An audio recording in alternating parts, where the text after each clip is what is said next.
O vídeo de hoje é sobre Trigger Warning, do Neil Gaiman, e Sunshine, da Robin McKinley. Então, gente, esses dois livros aqui fazem parte de uma tag que eu tô fazendo, a 26 Books. Vou deixar lá embaixo o link com todos os livros que eu vou ler dessa tag. Esses dois aqui não fazem parte do desafio de inverno que tá rolando aí pela internet. Também vou deixar lá embaixo o link do vídeo que eu tô explicando quais livros que eu vou ler pro desafio de inverno. Já estou lendo como uma doida, tá, gente? Então eu estou dedicada, mas é que esses aqui ficaram pra trás na gravação de vídeos, porque acabei não gravando tantos vídeos assim na última semana. Bom, vamos lá! O primeiro que eu li foi o Trigger Warning, do Neil Gaiman. Ele foi um presente, ganhei ele da Gabi. Na tag ele tá como um livro publicado este ano, ele é super atual, acabou de ser publicado. E assim, eu tava muito ansiosa pra esse livro. Queria muito, porque muita gente estava falando que era incrível, que era uma ótima leitura, que era o Neil Gaiman tentando novos voos. E quem lê muito Neil Gaiman deve saber que ele tem um estilo muito próprio, muito pronunciado, que as pessoas reconhecem muito facilmente e que, por vezes, parece que ele está escrevendo sempre a mesma coisa. Então eu fiquei animada com a ideia de ler coisas diferentes do Neil Gaiman. E, enquanto a isso, eu não fui decepcionada em nada. Esse livro aqui tá cheio de contos completamente novos, completamente diferentes do que ele já escreveu. Ao todo são 24 textos. Esse livro aqui também tem muitos poemas. E eu tenho até uma suspeita de por que isso acontece, mas logo eu conto pra vocês. E, assim, eu realmente fui surpreendida em relação ao estilo dele, a não repetição de certos padrões, mas, ao mesmo tempo, foi um pouquinho frustrante. O que acontece? O Neil, ele tá realmente arriscando novas coisas, né? E a gente vê aqui nesse livro muitas tentativas de repensar um pouco a obra dele, de repensar como a magia funciona, que é um tema muito recorrente nos livros dele. Ele cria sempre essa sensação meio de estranhamento, né? Tanto que o próprio título do livro é sobre isso, né? Trigger Warning é uma expressão que as pessoas usam antes de determinado texto, determinada foto, determinada postagem, né, na internet, avisando que o conteúdo daquela postagem, daquele texto, pode ser perturbador para algumas pessoas, né? Pode desencadear certos sentimentos das pessoas que vivenciaram aquilo, etc. Então, o Neil estava falando aqui que os textos desse livro são trigger warnings. São coisas que podem disparar outras ideias na sua cabeça, que podem não ser muito felizes, etc. Então, a gente vai realmente sentir uma certa melancolia aqui, uns textos bem complicados de terminar, etc. Dois dos textos que estão aqui foram publicados separadamente, né, viraram livrinhos, né, são contos, mas viraram livrinhos. Um deles é o The Truth is a Black Cave in the Mountains, que ganhou um encadernado super dark, etc. E o segundo é o The Sleeper and the Spindle, que eu já mostrei aqui no canal, inclusive, pra vocês. Ele virou um livro ilustrado maravilhoso, lindo de morrer, mas na ocasião eu não tinha gostado tanto dele assim. Então eu acabei falando um pouco mal dele, etc. Apesar das ilustrações maravilhosas. Então eu confesso que eu li ele aqui nesse livro com muito menos atenção do que eu leria o resto dessa coleção. Fiquei feliz de ter lido o The Truth, The Black Cave in the Mountains, porque eu queria muito ler esse livro, não podia comprar, obviamente, e fiquei feliz, porque a história é incrível. Mas assim, o que é legal nesse livro é muito legal. São contos maravilhosos mesmo. Tem alguns aqui, eu vou até falar uns nomes pra vocês, porque são incríveis mesmo, assim. O próprio The Truth is a Black Cave é muito legal, mas tem um que chama A Calendar of Tales, que é gigante.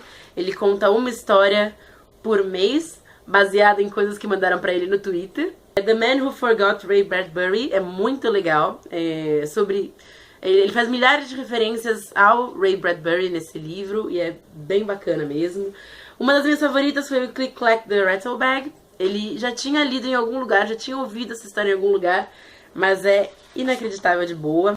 Mas, assim, as que são chatas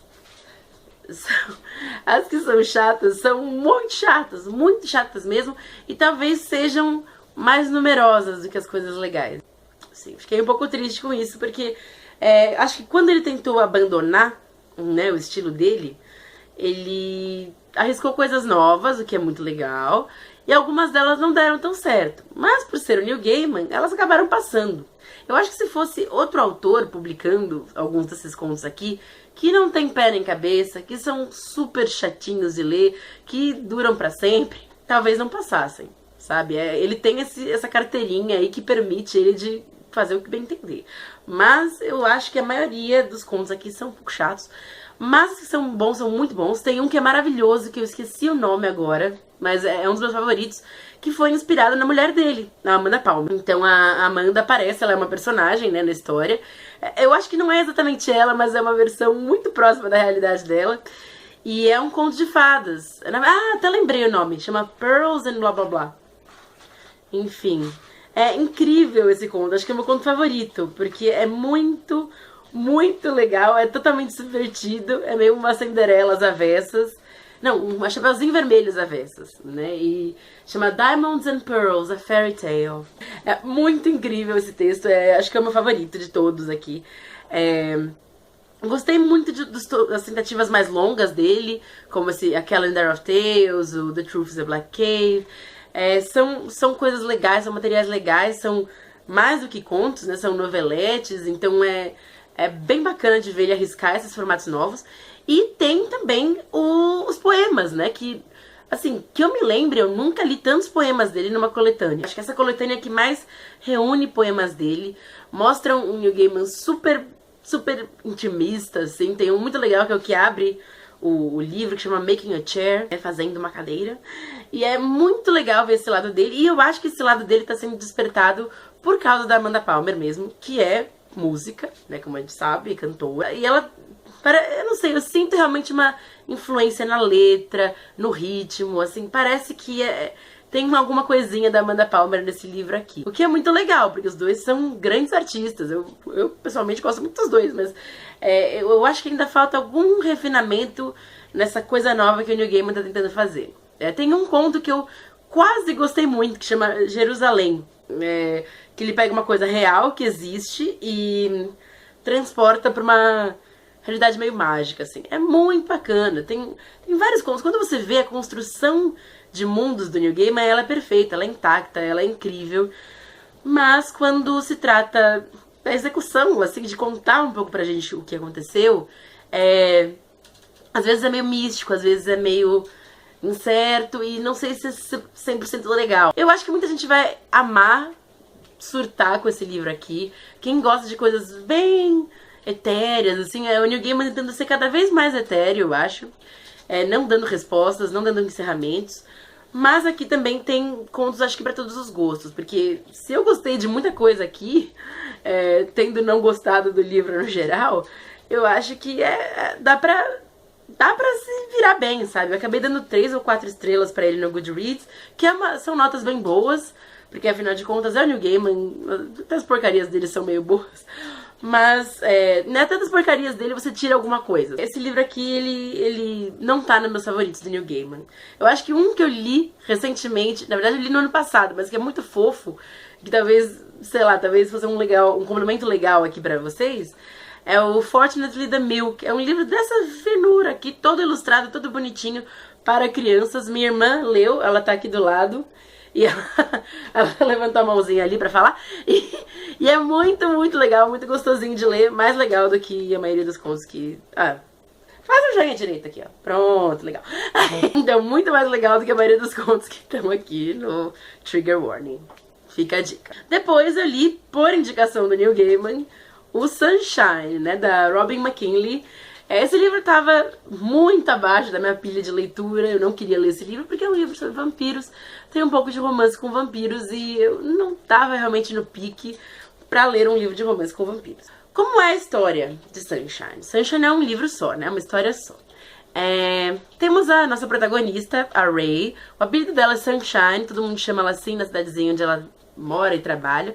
Ela é confeiteira, né? Então ela trabalha numa lanchonete aí, o Charlie's, em que ela faz todos os doces, todas as coisas maravilhosas. Ela tem milhares de criações incríveis de doces. Dá muita vontade de comer os doces dela, porque, nossa, do jeito que ela fala é maravilhoso, assim. Você sente mesmo o gosto, isso já é fenomenal. E um dia a gente descobre que tem um vampiro, né, ali na cidade dela. Na verdade, não um, mas milhares. E ele, um desses vampiros, sequestra ela, captura ela, né, e leva ela num castelo, numa torre bem esquisita, assim. E ela é trancafiada lá com outro vampiro, que foi capturado também pela gangue de vampiros que tinha lá. Esses dois se conhecem, surgem coisas esquisitas aí, uma relação meio esquisita. Mas mais esquisito ainda é que eles conseguem fugir de lá, mesmo sendo completamente improvável. Dentro do que pode acontecer aí, tem muita coisa que eu não quero contar. Porque assim, eu li esse livro na mais completa ignorância. Quando eu peguei pra ler, eu sabia só que era uma história de vampiros e que foi indicada pelo Neil Gaiman. Isso foi o que eu tinha e lá fui eu. Mas aqui dentro você vai ver uma criação de mundo muito espetacular, muito legal mesmo, assim. É uma relação com todas as criaturas mágicas que apareceram, que ficaram famosinhas aí por um tempo, que chamam aqui no livro de Others. E essas criaturas mágicas, elas estão aí, e elas têm uma certa convivência nessa cidadezinha super pequena e tal, que é ao mesmo tempo amigável e esquisita. A gente vai saber pela palavra da Ray aqui que houve uma guerra muito intensa entre humanos e Others. E por algum motivo os humanos ganharam. E nessa cidade dela eles ficaram especialmente bem tranquilos com a vida. Porque por algum motivo os Others não foram tão cruéis nessa cidade aqui. Vamos descobrir ao longo do livro por que isso acontece. Mas, então, a história por trás da narração da Ray, que ela conta tudo em primeira pessoa pra gente, né? É fabulosa, é inacreditável de legal e é incrível como o banal e o completamente mágico podem conviver tão bem, assim, é perfeito pra mim, é muito incrível mesmo. Ao mesmo tempo, enquanto narradora, a Ray é a pessoa mais chata que existe. Ela é muito, muito chata mesmo, gente, ela conta todo o fluxo de pensamento dela pra gente, ela não esconde nada, ela não deixa mistério nenhum. Tudo bem, ela conta algumas coisas aos poucos, tal, mas ela é extremamente faladora, assim, e ao mesmo tempo que ela não é faladora com os outros, ela é super envergonhada, ela é super tímida e tal, ela fala pouco, ela tá muito mais interessada no trabalho dela e sei lá, esconder certos segredos dela. Por dentro ela fala muito, muito, muito. Então você vai ter que acompanhar toda a ladainha dela pensando em como o vampiro é incrível, e como o vampiro é legal, como o vampiro é sexy e feio ao mesmo tempo. Sabe, é muito chato isso. Ela é uma narradora extremamente chata. E assim, ela só não é pior que a Bella, sabe? Do Crepúsculo. Mas ela é muito chata mesmo. Muito, muito chata. Muita gente gostou demais desse livro no Goodreads, eu vi. Mas eu marquei 2 estrelas pra ele, porque 2 estrelas quer dizer it's okay, sabe? É ok esse livro. Porque a narração dela trabalha demais. Assim, a história que tem por trás desse livro é incrível, inacreditável. Mas a execução eu achei bem chatinha. A Ray é bem chatinha mesmo. É um personagem protagonista que eu não gostei de verdade. Apesar dela ter segredos incríveis e uma história escondida da família dela que é incrível também, ela enquanto ser humano é muito chata mesmo. Fiquei com pena, porque olha que livro maravilhoso esse, gente. É a coisa mais linda essa capa, né? Ela é toda em alto relevo aqui, essas ondinhas e tal.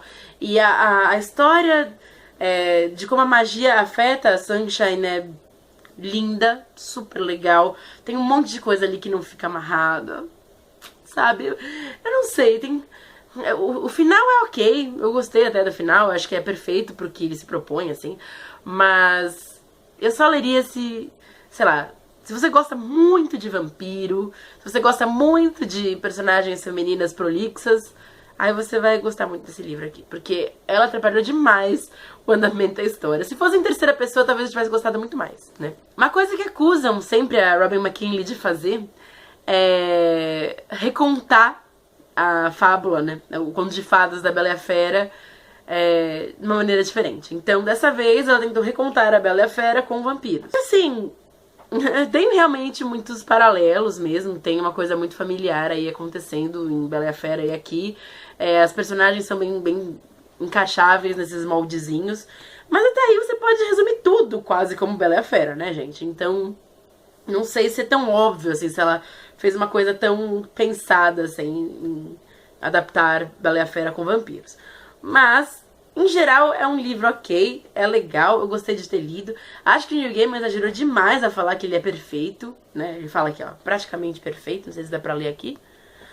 Mas não acho que é perfeito esse livro, acho que tem vários buraquinhos e chatices e chateações com uma personagem principal mesmo, com a protagonista. Mas foi uma leitura legal, enorme. Assim, não é um livro grande, tem 400 páginas, mas durou muito. Eu levei muitas semanas pra ler esse livro, de verdade, assim, porque... não sei se foram muitas semanas, mas foi muito tempo mesmo. E eu tentava largar ele e esquecer ele um pouco, porque é chatinho. Não recomendo pra quem tá começando a ler inglês. Ela tem um jeito muito rebuscado de falar e ela imita o vampiro falando, que também fala muito rebuscado. Então, é bem complicadinho, assim. Mas pra quem já é bem experiente no inglês, é um bom treino, é bem gostoso de ler, né? Ela brinca com as palavras muito bem, então isso é legal. Mas a narradora é um saco, um porre, e isso estragou o livro pra mim. Bom, então já foram 2 dos 26 livros que eu tinha que ler. Acho que falta bastante ainda, né, gente? Mas tudo bem. Espero que vocês tenham curtido. Beijo pra todo mundo e até mais.